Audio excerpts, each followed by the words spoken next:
Hey everyone, my name is Kayla Morton. I'm the sports editor at the East Carolinian. Welcome to the fall version of TECSperts for East Carolina's football team.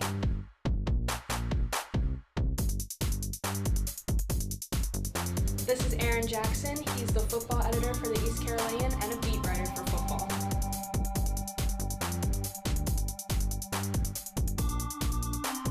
This is Tyler Gavin, and he is the other football beat writer this semester.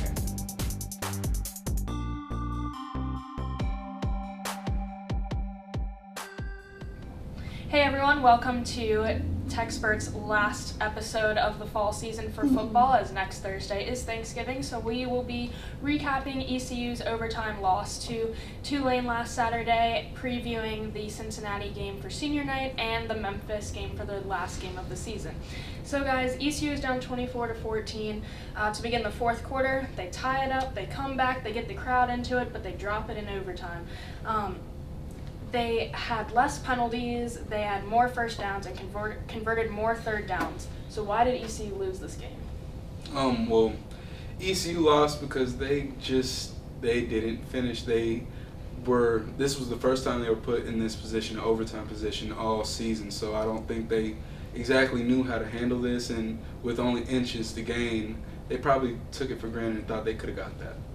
First of all, hi Daniel, nice of you to join us.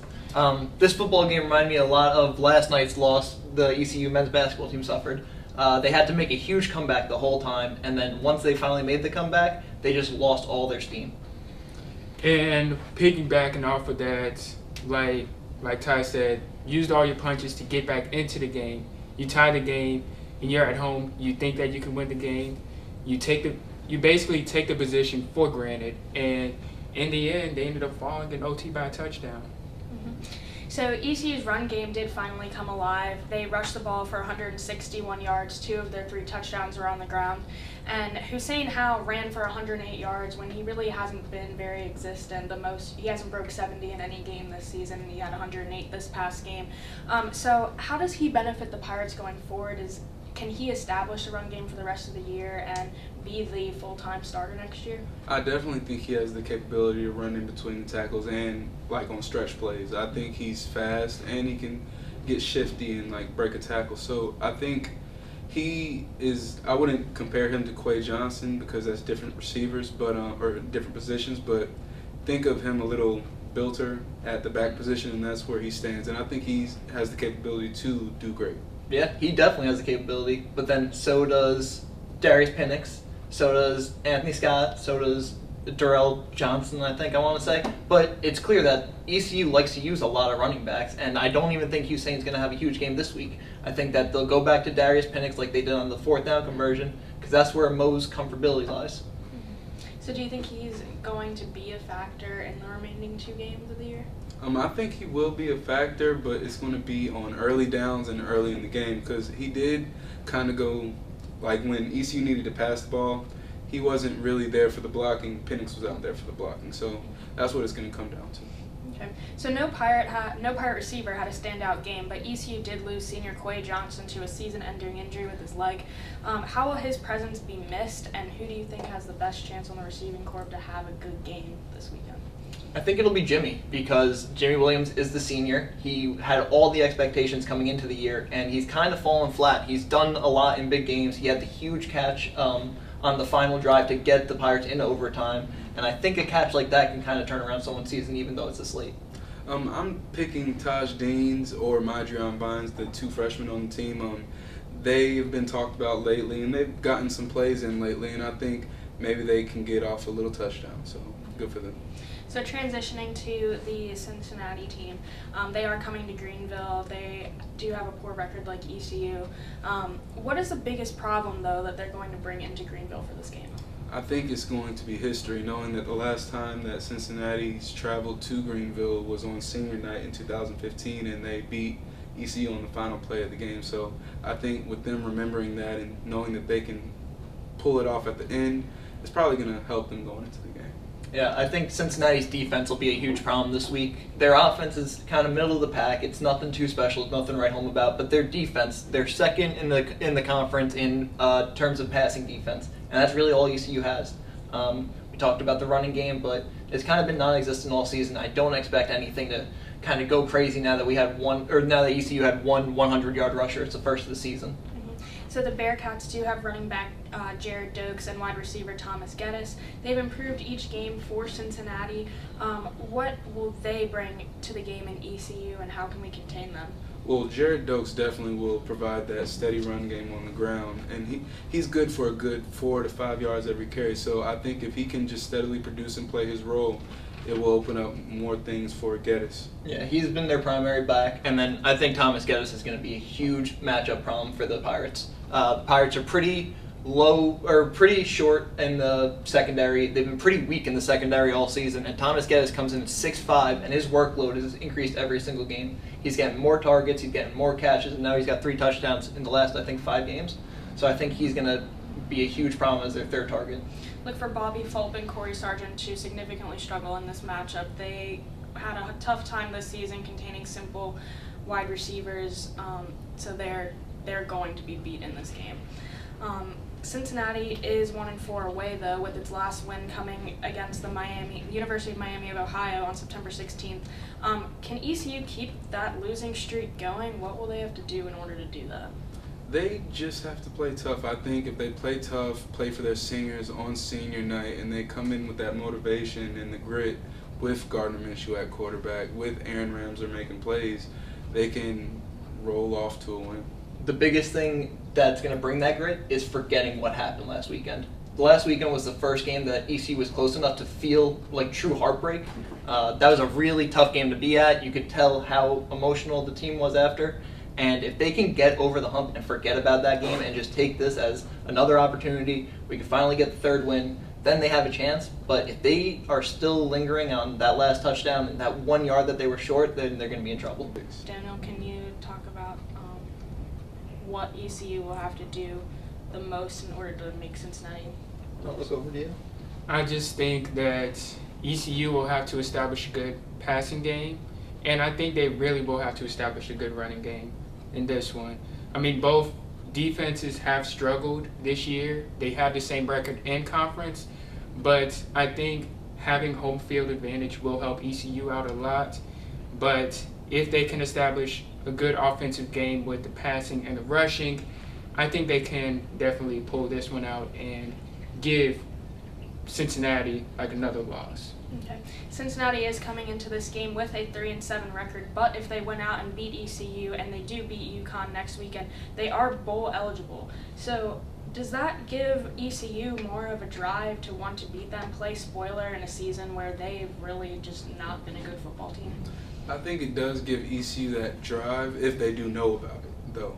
I think it will give them that drive, but I also think it gives Cincinnati that same drive to make that bowl game, knowing that it's a possible winnable game in Dowdy-Figlin and a winnable game at home with UConn. So I think it's their chance, because it's not a lock that if they get in, they're still 5. They only have 5 wins. They don't meet bowl eligibility, and they'll need a lot of breaks to go their way. But I think that brings more passion from Cincinnati than it does for ECU to play spoiler. I think ECU is going to get all their energy and momentum from senior night.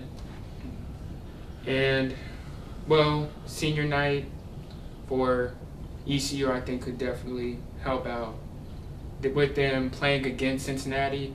But I think, in all honesty, that they might already know that Cincinnati is bowl eligible, so they will want to play spoiler. And I think UConn will know the same thing too when Cincinnati travels.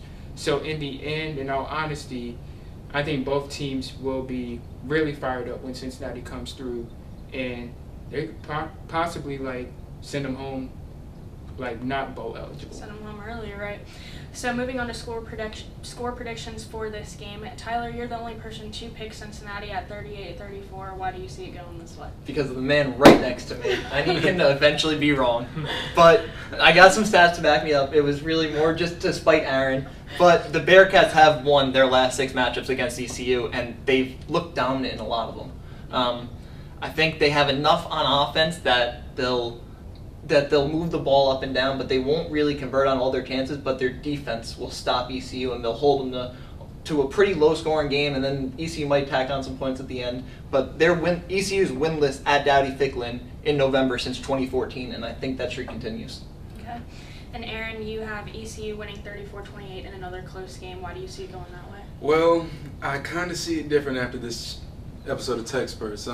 After finding out about the bowl eligibility that Cincinnati could get, I do think that they come in the game more fired up. But I do think ECU will come out on top, but it will be only by 6 points, and the last play of the game will decide it all for Cincinnati.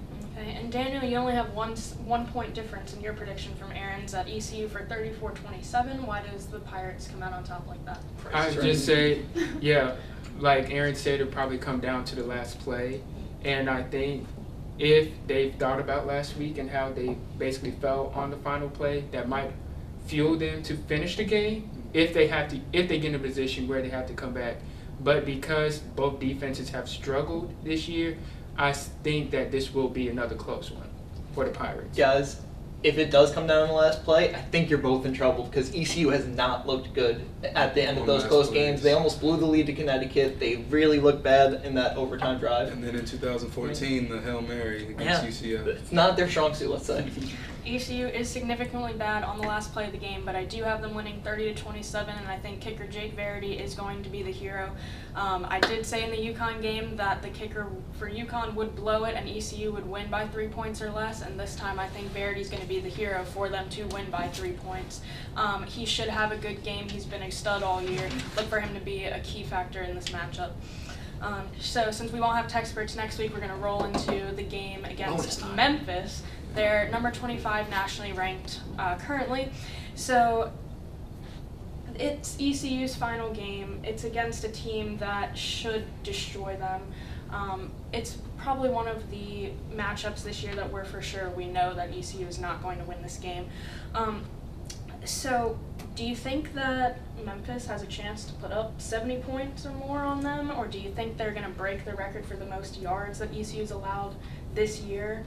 I mean, this is going to be an ugly game for ECU no matter what. I think they do have the chance to break that yards record, and I do think they have the chance to put up 70. Do I think they want to be going all out in the fourth quarter? Maybe not, but I do think they kind of take off the gas pedal around 60, 50 points. Everything just stacks against ECU in this game, which is really bad news for the Pirates. Memphis is 21 in the country right now, and they're the second highest non-Power 5 team, so they're in a really good position to make an important bowl game, and if this is their last chance to show off to the playoff committee, then I think Riley Ferguson and the Tigers are going to just air it out all over ECU. So what are you guys specifically looking for from Memphis in this game? Well, I think we'll see a lot from Anthony Miller, their receiver. He's been big in a lot of games. He's 6'4". He can run. He can catch. He's a possession guy, and he's definitely been their leading receiver all season. And Riley Ferguson will definitely connect with him. Yeah, it's going to be about getting that man the ball, and Riley Ferguson does it almost as well as anyone in the country. He's top 10 in the country in the whole NCAA with 27 passing touchdowns. He's only got 7 interceptions. He's got almost 3,000 yards already. He's a real NFL caliber player, and whatever Memphis is doing with him, it's working. Mm-hmm. So moving on to score predictions for the Memphis game. Tyler, you have Memphis winning 72-17. Why does it go that way? Well, you hit the 70 mark. Like we talked about it, and I think that the Memphis is going to be showing off. I think that they barely survive against SMU this week. SMU is a really good football team, and that they might drop to 22 or 23. They won't really move too much, but then they'll have one more chance to show off, and they know how bad the ECU secondary is. And if they got players like that and a quarterback like that, they have unlimited amount of yards and points to put up. Mm-hmm. And Daniel, you have Memphis scoring a lot of points in the victory, but not as much as Tyler. You have Memphis winning 56-14. Why does it go that way? I just think that once the game has been decided, whether it's like maybe end of the third, middle of the third, or beginning of the fourth quarter. First quarter, second. First, We'll see. Well, but I believe that Memphis will take their gas pedal off and like be able to like rest and everything, especially considering playoff possibility, bowl possibility. Like, I think they'll take the gas off, but I think they will do most of their work in the early going, like after the first quarter, maybe already have 4 touchdowns on us. All right, and Aaron, even though you have an undefeated record right now, you have Memphis winning, but only 42-27. or is this too tight? Like, what's going on? It's my very, very, very end of the year bold prediction. Now, Ran out of steam. just give it up at the last second. And yeah, I got Memphis doing 42 only because I think ECU comes in a little bit hot off of a win this week, and then Memphis takes off the gas once they've decided this game. So Now, if they don't win this week, does that change your opinion at all? 70 points. Okay. Easy. And I have Memphis scoring the most points with 77-13. I really want to see them put up a lot of points. I know that sounds bad coming from a sports editor who works at East Carolina University, but I just think Memphis has an NFL potential quarterback with receivers that are good, with running backs. Their team is put together. And I think when Memphis is driving, they're not going to settle for field goals. They could easily get 10, 11 touchdowns. ECU is not going to go anywhere in this game. Maybe one touchdown, but I do think Jake Verity will have range for field goals, and that's why they're able to score on 3 possessions. I think the biggest question is going to be if Coach Montgomery is back after these 2 games to see where it is. If they lose both of these, they're 5-19, 1-1. They're 6-18. They win both somehow, 7-17. Anyway, it's not good. Montgomery is definitely going to be on the hot seat regardless of what happens in the last 2 games. So that concludes the fall 2017 version of TECSperts, and we will be back. Some of us will be back in the spring to have TECSperts for baseball. Thanks everyone for tuning in.